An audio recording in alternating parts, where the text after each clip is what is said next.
Welcome back, everybody. Today's episode is going to be on, I think, why so many men feel lost after 30. Certainly an interesting topic because, well, think about it like this. Do you remember that confidence you had at 25? The certainty that you were on the right path, as they say, just a few years away from having it all figured out. Then 30 hits like that moment in every disaster movie when the protagonist realizes the threat was way bigger than anyone thought. Welcome to the great male identity crisis that nobody warned you about. The existential equivalent of reaching for your phone and finding your pockets empty. Something essential is missing, but you're not exactly sure what it is or where you left it. And this isn't just about a few guys having midlife crisis early like we discussed in one of the episodes before. It's a silent pandemic sweeping through an entire generation of men who suddenly find themselves standing in the no man's land between youthful optimism and middle-aged uncertainty. And that one will hurt some of you. Middle age. Wondering how the hell you got there and, what you're supposed to do next. So, as a man enters his 30s, the scaffolding that held his identity together starts to wobble a bit. The easy answers that worked in your 20s, like, grinding harder, staying later, pushing through, they suddenly feel like it's trying to fix a broken leg by walking it off. Now, the playbook that got you this far doesn't have chapters for what comes next. You're not imagining it. The map really did change while you were following it. Look around at the guys in your life who've crossed the big 3-0 threshold. See the 1,000-yard stare when the conversation turns to the future? That's not just hangover. That's existential dread wearing a poker face. And what's really going on under the hood in this post-30 malaise? Well, first, there's the brutal collision with the delayed adulthood. Previous generations had clear markers of manhood. Career established by 25, married by 28, kids by 30, house in the suburbs with still valid warranty. And today's 30-something for a man is often still figuring out what he wants to be when he grows up. Swiping through dating apps between Uber Eats deliveries to his rented apartment, where the only thing he's parenting is a struggling succulent named Steven. It's insane what life is like today. And the traditional success timeline hasn't shifted either.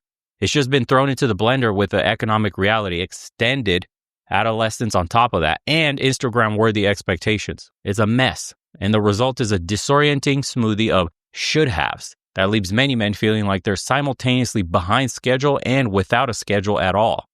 Then there's the career vertigo. Your 20s were about getting on the ladder. Your 30s are when you look up and realize just how many fucking rungs there were, or worse, that the ladder might be leaning against the wrong building entirely. The entry-level hustle that felt purposeful at 25 starts to feel like a hamster wheel at 35. Men who define themselves by professional momentum suddenly start hitting plateaus. The promotion gap widens. The startup dreams meet cash flow reality. The career change you could make easily at 25 now comes with a heavier opportunity cost. You're not old, but you're old enough that potential is no longer your most marketable asset. I'll figure it out as I go transforms from a strategy to a confession. Meanwhile, the social landscape undergoes a tectonic shift. Your wild weekend buddies are suddenly discussing school districts and posting photos of their restoration hardware furniture. The group chat that once coordinated notes about bar crawls now coordinates babysitting swaps. Half of your friends have disappeared into the baby vortex, while the other half seems stuck in perpetual bachelor mode, leaving you in some weird social purgatory. Too grown for all-night ragers, but somehow not grown enough for the couple's dinner parties where everyone discusses their renovations. It's like Tom Hanks in Castaway. You find yourself talking to a volleyball, except the volleyball is your reflection in the bathroom mirror at 2 a.m.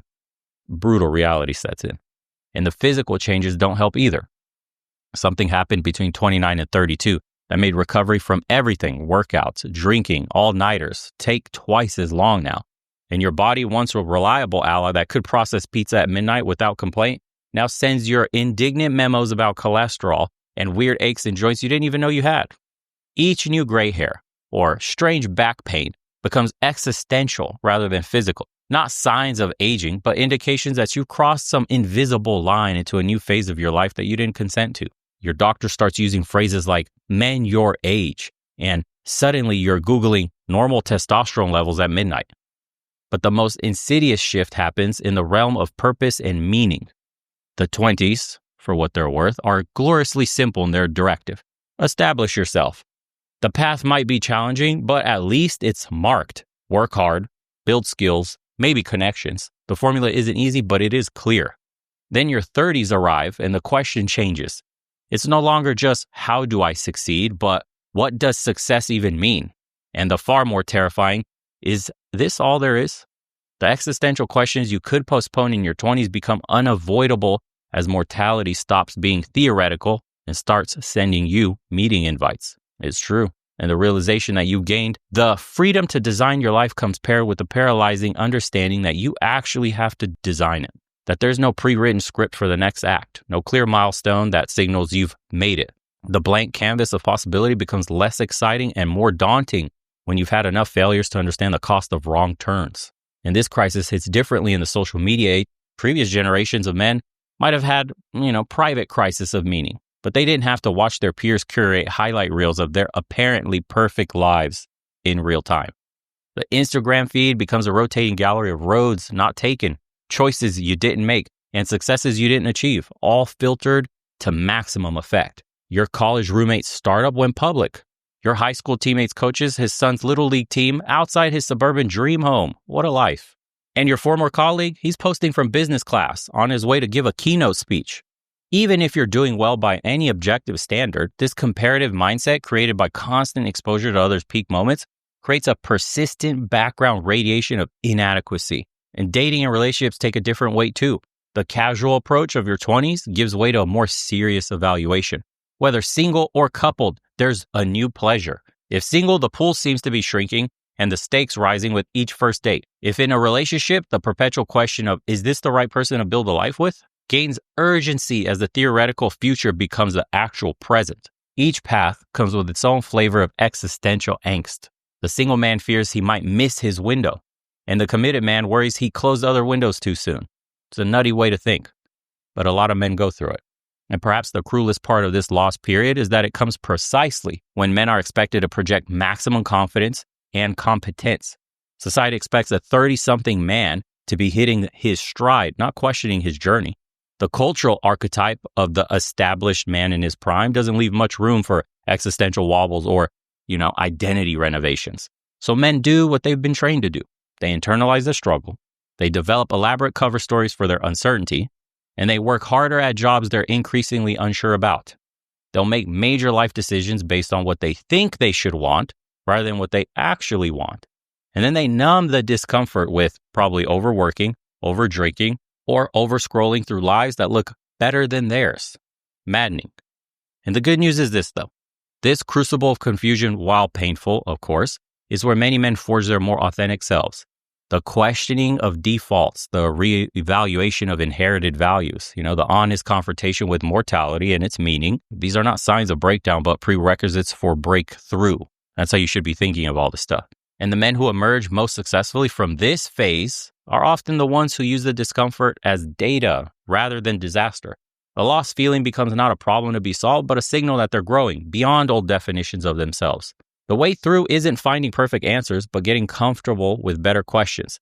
Not how do I get back on track, but is this even the right track to be on for who I am right now? Or, something like, why am I not where I should be? Instead, make that where do I actually want to go, regardless of what others think I should be. This isn't about lowering standards or ambitions. It's about making them truly your own rather than inherited. It's about recognizing that the path to becoming a successful man, as society puts it, isn't linear or standardized, despite what every cultural message has implied before.